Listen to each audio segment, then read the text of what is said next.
You're listening to an episode recorded during the time Innovation Fuel was part of University Canada West. We are proud and grateful for the work we've done together, and we want to thank the university for being in our podcast. We are now excited to continue the journey of Innovation Fuel into its next chapter. Thanks for listening. You're listening to Innovation Fuel, business podcast by University Canada West, bringing you fantastic stories for accomplished entrepreneurs and key industry professionals. Let's explore the entrepreneurial world through local businesses and our university community. Hello, Galari. How are you doing? Not good. I'm not good. Why not? It's so expensive here, man. The cost of living is so high. My husband and I work so hard, but still we cannot afford to live here. I need another job. What about a side hustle? What do you mean? You must have a bunch of people that are in your Instagram feed. Hey, some people that you influence a little bit. Yeah, I have good followers. Let's sell them your own brand of makeup. What? Yeah. So let's bring the guest. Maybe he can help us to doing it. We have Adam Chunz from Blanka, the co-founder and chief marketing officer from Blanka, to another episode of Innovation Fuel. Welcome, Adam. Welcome, Dave, to another episode of Innovation Fuel. Yes, welcome to another episode of Innovation Fuel, brought to you by University Canada West. We are here and exploring the world of e-commerce, maybe, possibly, and the world when we get into chatting with Adam. Adam has quite a diverse background, and it will maybe end up in makeup, but it might have started in underwear. I don't know, Adam. So, Adam, tell us a little bit about you, my friend, before we get into Blanka. Yeah, thanks for having me. I'm excited to be here, excited to talk about, e-commerce and all sorts of different things. Yeah, I mean, I've had a kind of storied career thus far, everything from really the creative side. I had my own creative and web shop for a long time, so an agency that really worked with a lot of SMBs all the way up to Fortune 500 companies, doing everything from branding, personalization, full web dev, you name it, go to market, everything in between. Then I did work for a men's underwear brand, Vancouver company called Beneath for a number of years, where we grew and scaled that business really large. Yeah, we took it over 7 years. I led all the creative and the marketing there, and took that almost 100x in that time. So from an online perspective, so lots of different stuff. Really, really fun. Not 100, but close. So Adam, tell us a little bit story about Blanka. What is Blanka? What inspired it? Yeah, Blanka is coming up on its 4th birthday by the end of this year. So we started, just over 3.5 years ago, I guess. And the inception was really around trying to service something to really democratize essentially what every creator and big celebrity has done out there by creating their own branded product line. But they've done that with celebrity status, lots of money, and really traditional ways of building a beauty product line.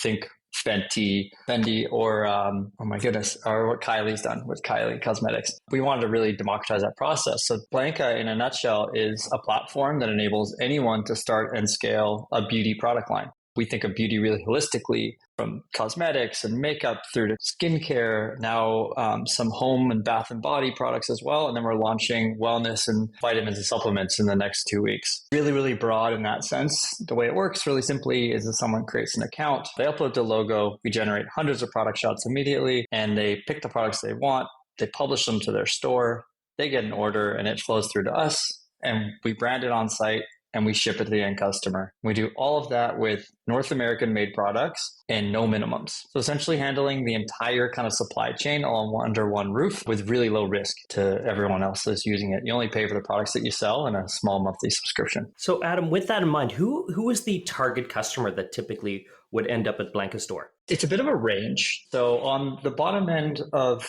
sort of the more entry level, so to speak, are really those people that are looking to start their own brand from the first get-go. So anyone from a new entrepreneur, a side hustler, the solo entrepreneur, that sort of thing. We've made it so low risk that they can really do this off the side of their desk or at night to be that side hustle. But then it rolls into about 3 other different categories where there's existing beauty professionals are a big one. So think estheticians, makeup artists, hair salons, things like that. Then there's existing brands that use us as well. So think a clothing brand that will use us for a small skincare line on the side, or a gift with purchase or seasonal drops, that they don't want to go through the traditional way of finding suppliers and ordering inventory and all that sort of stuff. And then the last but not least, is really the creator economy. So anyone thinking, influencers, creators that wants to, instead of do brand deals and promote other people's brands, they can now build their own. How do you assure the good quality of the products? And do we customize the product? Yes, it's beside the packaging and branding. What else you do about customization in product? Great question. So to answer your first question around, ensuring quality, that was a big filter for us in the beginning, hence North American made products. We wanted to know exactly where our products were being made, who was making them, how they were being made, and what levels of compliance they were being adhered to. So we work with just over about 20 different suppliers actively from all over North America. Our team vets all these products very carefully as we're going through everything. And these are state-of-the-art facilities meeting the highest quality standards from the FDA and Health Canada. So lots of stuff there on the quality. And we're constantly looking to kind of, keep improving those sort of things and add that premium layer through everything. In terms of customization options, in the Blanka app, there's almost 450 different SKUs to choose from. And the only customization that you can do there is the branding. So you can change the logos across the product as well as the box. Again, all of those are without any minimums. So it's really this element of private labeling. So private labeling has like an old school mentality around it, and people think that it's low quality product, but it's not. The average, you walk into a Sephora, up to 15% of the products on the shelf could be private labeled. So there's a lot of different things. It's way more common than people realize. We do have another side of the business as you scale your business up called Blanka Labs, which then the customizations can be turned up. So we can do everything from repackaging something, like getting a really unique package all the way through, to custom formulation, like creating a brand new product from the ground up with our team of chemists. Yeah, that's interesting. So in your long terms, how you have, because for me is beauty industry is it's about you are loyal to a brand. So how do you have built this loyalty? Blanka really allows anyone to build and scale their brands. We're providing as much as we can for free in terms of resources to give our brands the most tools to be successful as we can, such as, templates and guides and the latest tips and tricks on how to grow and scale their business. But we aren't a marketing agency, and we aren't building like a go-to-market strategy. So when it comes down to those, it really does fall on the end kind of brand on our end to build their own narrative and build their own community. That being said, the most successful brands on the platform are the ones that bring some sort of a community already. So they have like maybe a local community, such as like a local hairstylist, for example. They already have their clients, and then they can expand their reach online, or a fitness instructor that wants to have a makeup line. They already have a community they can build on and grow and scale. So we try and lean into some of those success stories as well to give them more tools to be successful. Oh, so exactly what tools you will give them to the entrepreneurs or the small businesses to be more successful for their own brands? Yeah, as I was mentioning, more along the lines of like some templates, toolkits, and best practices, and like the latest trends and tips and tricks.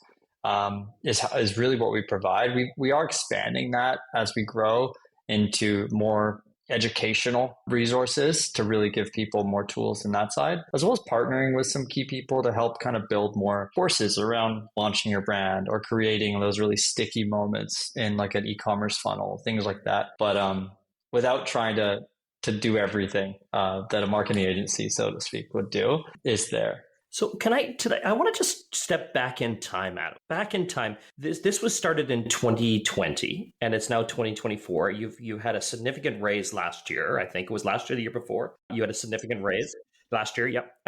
So this is like, it sounds like you're the operations behind all this element. So stepping into the world of operations is a very capital intensive approach. How did you guys go about that? Did you fully invest in this, or did you find key partners to start this element? How did you guys take that risk and that leap? Great question. I was very fortunate to start this endeavor with two other co-founders that each bring a really complementary part to kind of our trifecta. Doug Long, who is our CTO, he is a full stack developer and done anything and everything. Both Kaylee and I have worked with him in the past, from web projects through to custom builds and all sorts of things. We've had that experience. And then, so he handles that side. And then Kaylee she is our CEO and brings the whole business ops finance perspective.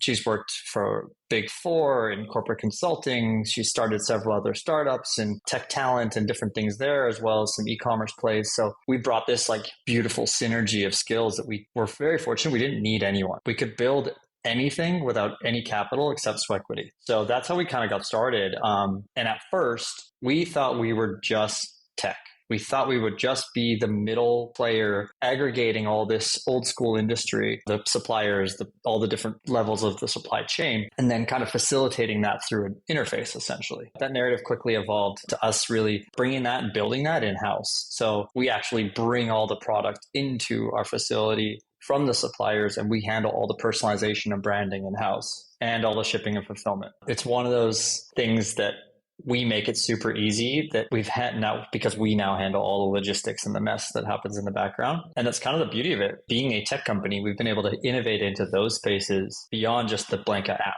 itself, like through our own internal processes from ops. But it's it's a big operation for sure. But you still have key partners out there. The key partners are still the manufacturers, but you're just giving another outlet, taking some of that element, custom labeling them. Yeah, we have really great relationships with our suppliers. So we're constantly reordering products day in, day out, and just filling up our inventory and supplies, as well as launching new products. The last 2 quarters of this year, we're launching over 100 new products. So it's every time you do that is like another element of warehousing and fulfillment. And how do we produce this? And what do we do with the actual like branding onto those products? Sorry. So Adam, taking it further down the pathway, now going into the world of, okay, now we got all these creators out there. How do we actually activate those creators? How do you get them into Blanka's wheelhouse saying, hey, we're a trusted source. Why don't you do your own branding and your own product offerings? Yeah, I mean, there's a couple different acquisition strategies that we lean into. We're still very product led in our nature. We are ultimately we're solving a problem that a lot of people are trying to solve, trying to find that solution to. So our discoverability through, say, the Shopify app ecosystem, as well as Wix, are really high. So people are already looking for a way to do this. So we do see a lot of like really organic growth through that product-led side of things, as well as content. So content's been really, really big for us in terms of writing great content on our blogs and being really strong from an SEO perspective from day one. Takes a very long time, but now it pays dividends when you do it properly. So our discoverability from an organic sense is really, really great.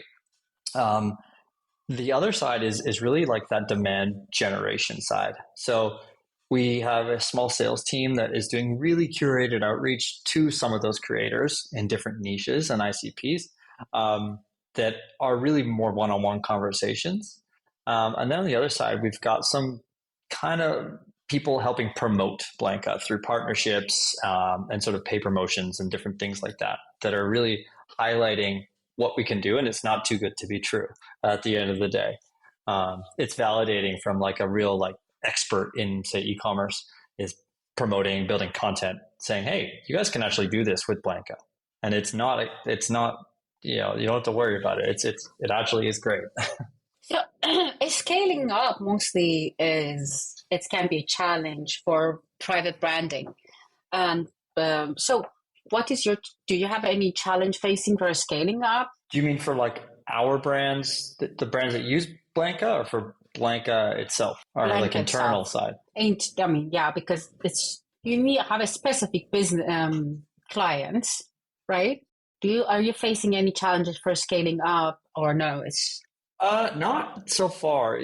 There's different challenges every step of the way. Being a startup, there's, especially when you're dealing with supply chain, there's challenges from the actual like sourcing of a key ingredient, for example, that all of a sudden everyone who makes that product that uses that ingredient, it goes all the way back up the supply chain. So that sort of thing affects us, but we can't control that. The piece that we've built now is controlling as much of the supply chain as we can without actually manufacturing the product. And that in itself that has become our way of kind of like that security net around scaling. It's really like we can kind of control some of that pressure in that way. In addition, we spend a very long time as we like vet and source new products to make sure that everything fits really seamlessly with our systems, to make sure that when we do launch these new products and expand and scale that next product line, it's ready to go across the board. We're not just like, oh, let's just go launch this product and then haven't thought about all the downstream effects. Yeah, we try. At the end of the day, we're a small business, there's lots of challenges across it, but try to mitigate them. That was exactly my next questions about while you're scaling up, how you can maintain quality and the time that you already promised to the client. Great question. We're really transparent about our turnaround times. At the end of the day, we have no minimums, right? Zero minimums across the board. So to achieve that, there is a level of kind of give and take in production time. So we say 5 to 9 business days. Quite often it's much lower. It depends on the scale of the orders. So what we do on one side is that call it at once or on demand ordering. That works as our brands are starting to scale up and they're testing the waters with different products and SKUs that work. Spend a lot of effort, a lot of time encouraging them to order inventory that we will warehouse for free, and then we can pick and ship it right away.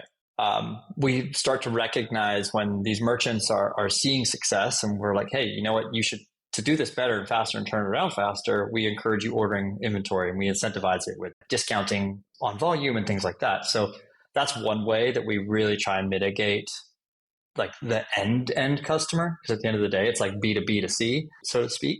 So that's probably like the biggest thing, and really being transparent, saying if someone comes in and wants to order 10,000 units, we can do it, but there's a timeline.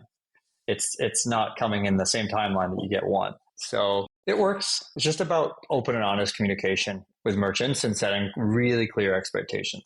Not quite a freemium model, but it's like a little teaser to get in the door, and then we can grow you with us together. So coming back, Adam, I want to lean a little bit more further, because now you've kind of tapped into this makeup market. You talked about jumping into other verticals. Tell us a little bit more how you make those decisions on jumping into a different vertical, because that would then play into your quality assurance element. Yeah, great question. Cosmetics, like color cosmetics, was the first batch of products that we started with a really limited skincare line. And we identified that we were getting asked, hey, like by our merchants, can we have a more comprehensive skincare line? We need more of a system that you can create from the whole end to end of the skincare side of things. So that's the first area that we really lead into. And it was really direct feedback from our customers asking. We also survey our customers quite often to see which types of products that they would like to see next on the platform, what's missing, etc. So that's how we start to like vet the ideas of where we're going to bring in different products. That led us right away into launching a men's line. So men's was really great. We have beard products, skincare, hair care, and that's been really, really great, including like solid fragrances. But again, it's about seeing what's out there from our merchants. And then the other way is really like looking at the trends, like where the market is moving, to start to figure out, is this something we should lean into, or is it too far, adjacent? Is it a shiny object? Recognizing that. But each time in terms of quality assurance, it's about the suppliers for sure. So we go to different trade shows and we get lots and lots of samples, and we have our team test, and our key merchants will give them lots of samples to test. And you're like, okay, is this something you'd like to sell? So we've a really good back and forth relationship with our merchants and our suppliers that really help us kind of make sure that what we launch next is going to be amazing on quality, but then also just like it's actually something that they want to sell. Another question. I can see that you have very diverse product portfolio, and also that you have a diverse client, from large businesses and small businesses, entrepreneurs, influencers, operational costs. How you manage that, or make sure that's also you're personalizing it and different needs? I mean, that should be very costly. Well, surprisingly, it's not. That's why we've been successful so far. And I say it's not because we've got really great systems in place. At the end of the day, Blanka is a SaaS platform. There's a subscription to access. Dave, you touched on it earlier, where it's like a freemium. We do have a freemium model. We have a free plan. You can sell the same quality goods, but they just don't get branding. So that's on our free plan. So you can all day just essentially drop ship through us. And then it moves from $39 as the first plan all the way up to $149 a month. or with annual plans, they're up to 50% off. So it's like really affordable way to get into it. It's a really small monthly fee.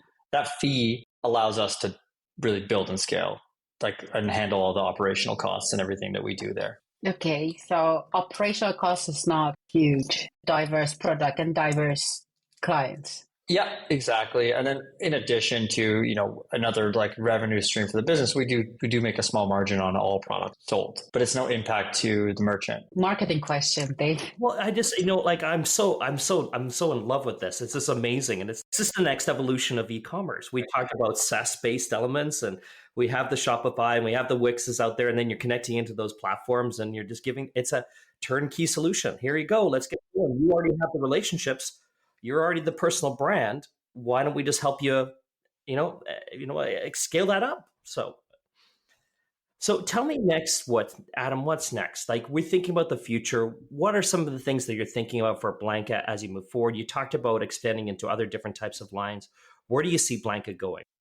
Yeah, we, as I mentioned earlier, building up the kind of expansion while still very adjacent product offerings. So leaning into wellness is going to be a lot more of a bigger bucket. Again, thinking rather holistically of what is wellness. There's a whole bunch of different pieces there, but starting with, vitamins and supplements, as well as some like home pieces. I can't give away too much, at the end of the day, where we're going to lean into. But at the end of the day, there's an element of keeping it a certain size and growing growing the offering within those verticals that we already, or like the kind of categories that we already have. So I think there's going to be a time sooner than later that we probably just double down on more of the categories that we have and expand them further without being, essentially, you can't be everything for everyone. And I think that's the number one thing. Like, we're still very targeted, and we still like keep that filter of premium and understanding like where the products come from and all those things. So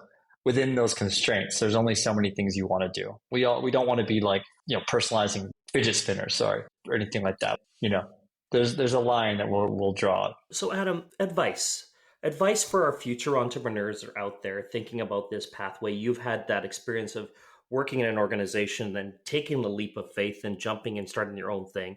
And even thinking about even some of the potential clients that Blanka could tap into with personally branding themselves. What can you share with us? I think, to be very honest about it, being an entrepreneur isn't for everyone, and recognize that's really important to be recognized from the beginning. But I think anyone that has that little bit of fire that's burning to be like, I want to try something. I really encourage people to try it. But advice in doing so is just, I'd say, like, don't get discouraged by failure. At the beginning of many businesses, it takes a lot of people, a lot of different business ideas for one to stick. That's inevitable. Hopefully it's not, you're not like an endless road of failure, but don't be discouraged by failure and actually learn from it. I think learning from failure is probably the biggest piece of advice that I've ever been given, something that I give to my teams, and I would encourage everyone there. Make a mistake, but try not to make it ever again. Remember, we're human. Love it, my friend. But before we end our conversation today, we always ask our guests, throw out a little bit of a challenge. Let's get these individuals thinking out there. Do you have something you're thinking in your back of your mind, a micro challenge, a macro challenge, maybe something that Blanka is facing, you want some ideas around, or maybe we should be thinking differently about the world of e-commerce with AI and forthcoming? What can you share with us? The challenge I'm going to throw out there is, given the nature of the expanding in-your-face social network component of commerce and the shift to really blur the whole world between your average lifestyle updates through Instagram scrolling to actually purchasing something that's being served for you, look for the opportunity. What is the opportunity in what's next from that space? We see TikTok Shop blowing up right now, but it's still this kind of very online experience. I think our world is going to crave this element of more omni-channel. So how do they connect back to that initial touch point through social and social commerce into some real life component? I don't know what that looks like. And I think there's some component of that. There's an opportunity there in the near future of how do we connect real life and online back together again? Because I feel like people are craving that a little bit more these days. I love it, Adam. Brilliantly, my friend, brilliantly. We see the stats on that almond. They're coming back to storefront again. Like, I love it. Love it. Great challenge. Thank you, Adam. Thank you, Dave. That was another episode of Innovation Fuel. Thank you for listening to Innovation Fuel. We are on all podcast streaming platforms, Google, Spotify, and Apple Podcasts. Visit our website at www.upenwest.ca/Innovation Fuel. Also, follow us on Instagram at innovation_fuel.